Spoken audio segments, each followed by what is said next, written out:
আসসালামু আলাইকুম। আজকে আমি দেখাবো পাবদা মাছের তেল ঝাল রান্নার রেসিপি।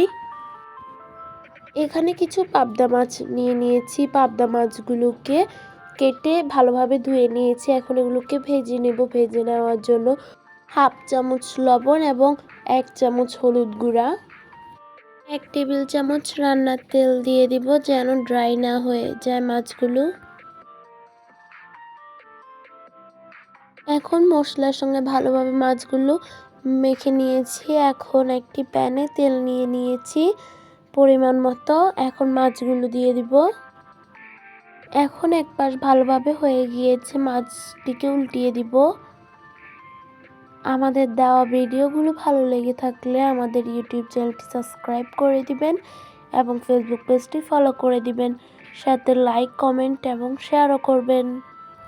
এখন মাছগুলো উঠিয়ে নিব। এভাবে বাকি মাছগুলো ভেজে নিব।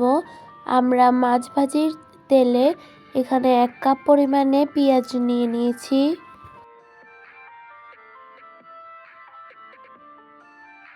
দুইটি টমেটো কুচি, কিছু মরিচকে ফালি করে দিয়ে দিচ্ছি।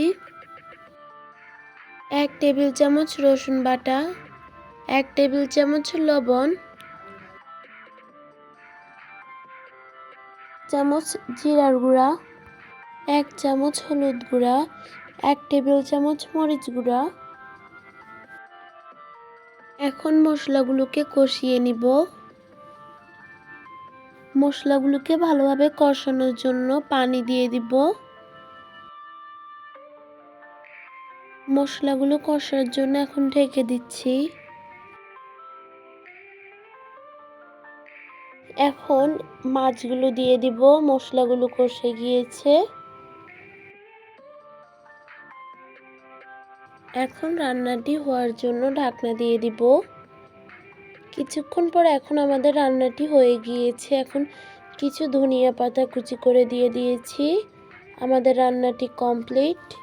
এখন পাবদা মাছের তেল ঝাল রান্না হয়ে গিয়েছে। দেখুন কতটা সুন্দর হয়েছে। আজকে আমাদের ভিডিওটি এ পর্যন্তই। আসসালামু আলাইকুম।